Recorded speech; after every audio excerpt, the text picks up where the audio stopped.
Majority Leader. Honorable Speaker, I beg your indulgence before we move to the next order, which is Committee of the Whole House.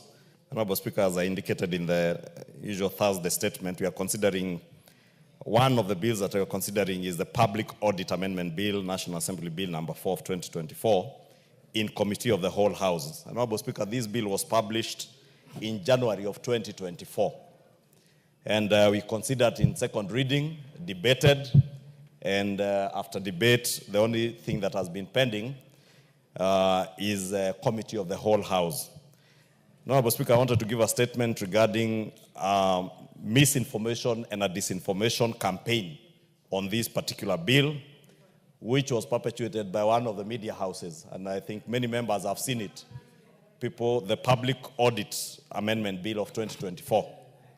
And you have seen in the media, and I think this was perpetuated by one of the media houses.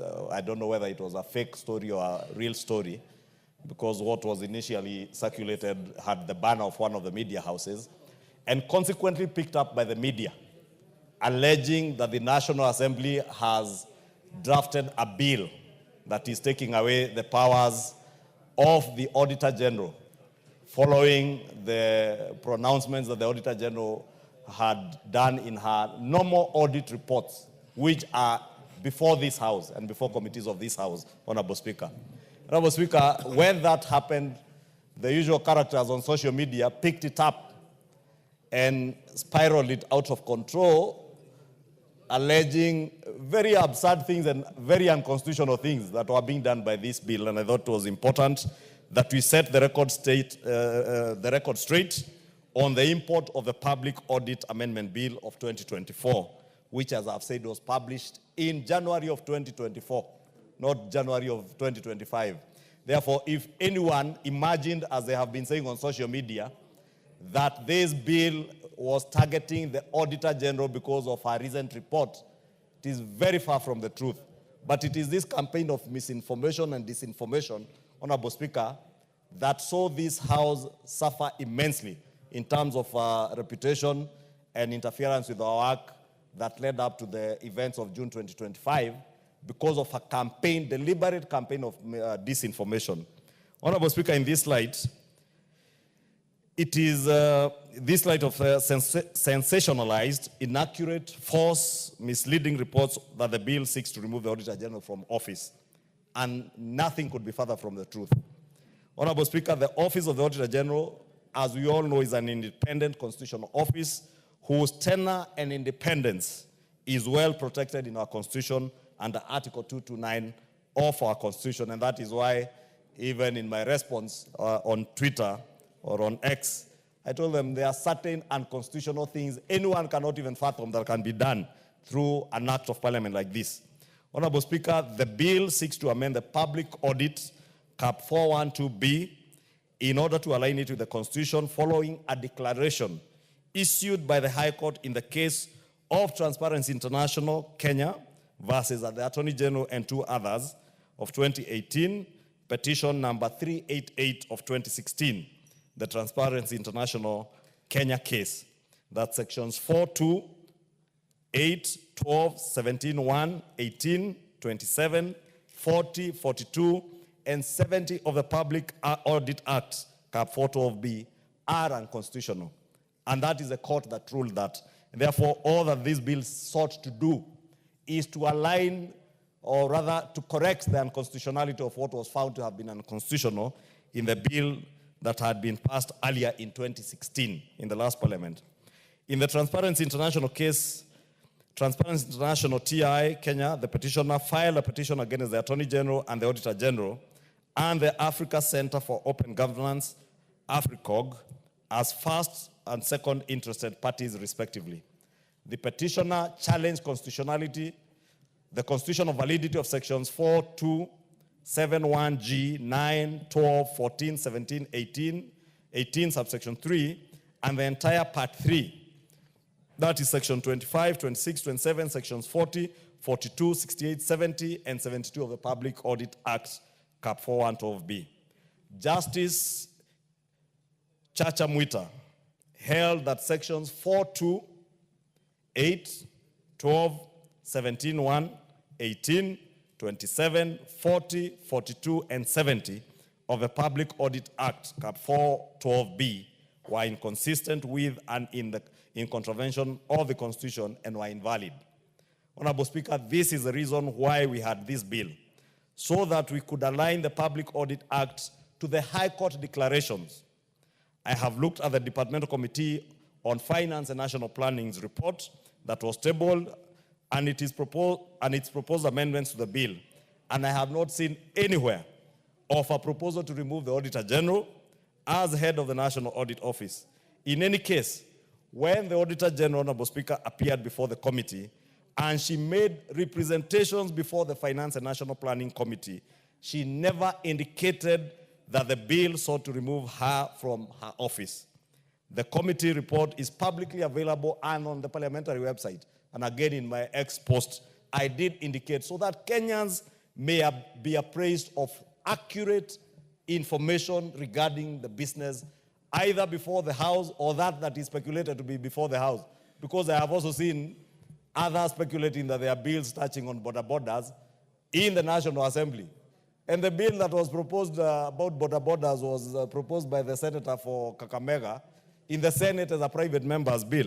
Honorable Speaker, it is my plea that in reporting business that is before the House, and it's my plea to our very good journalists in the Fourth Estate, when you are reporting business before the House, please report accurately, maintain the highest levels of journalism standards with accuracy, and refrain from having sensational stories that are only geared towards inciting members of the public or selling your otherwise slow-moving newspapers.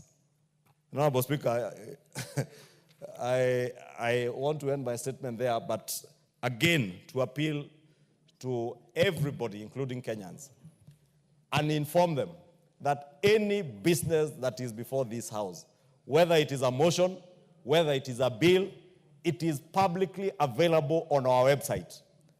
And that bill on the website, at the back of each bill, it has the objects or the reasons behind, the reasoning behind the bill. So you do not need any journalist or anybody on social media to interpret things for you. Just read. And I believe our drafters, both in the National Assembly, in Senate, in the Attorney General's office, use very plain and simple language for any Kenyan to be able to read and understand. And I believe also, Honorable Speaker, I have seen some platforms where our bills are being translated in Swahili for those who are not able to read them in English. And therefore, there is no reason why people should be circulating false, inaccurate, misleading, and insightful statements purporting that anybody wants to remove the Auditor General. And I say that with immense respect to the Auditor General and the Office of the Comptroller of Budget, Honorable Speaker. As much as I saw yesterday, MCS from Nairobi are now demonstrating outside the office of the Comptroller General, Comptroller of the Budget. And Honorable Speaker, if I could also, in closing, implore on these independent offices, Honorable Speaker, when I saw what the MCS for Nairobi County were doing, it is something I know, and you know, I am the last person to speak for governors, Honorable Speaker. But the Office of the Comptroller of Budget needs to style up. Ask any governor in this country, they have to go through hell to get their monies approved for use in their counties by the Office of the Comptroller of Budget. And many will tell you, without parting with money, without paying bribes to officers in that office, governors never get justice. And I say this, Honorable Speaker, because the other houses are the ones who should be speaking about this issue. But because I saw it in the media that MCAs now have taken it upon themselves, the MCAs from Nairobi County, to go and demonstrate or seek for justice, especially around money that should be going to their constituents in their wards, and they can't get approvals, Honorable Speaker. And it's not just Nairobi County. Across the country, governors and county governments are suffering because of inefficiencies and corruption in the office of the Comptroller of Budget. But because they're independent offices, they imagine if anyone speaks about them, the whole world will come crumbling down, saying, oh, you're attacking independent offices. Their independence can never go without being checked, and it is only Parliament that can check these independent offices, and even the office of the Auditor General, Honorable Speaker. The Auditor General reports to Parliament. That is why her reports are sent to the National Assembly and the Senate for those that relate to counties, for them to offer an opportunity to the MDAs, the ministries, departments, and agencies of government to appear before our oversight committees and answer to all the issues that the Auditor General has raised.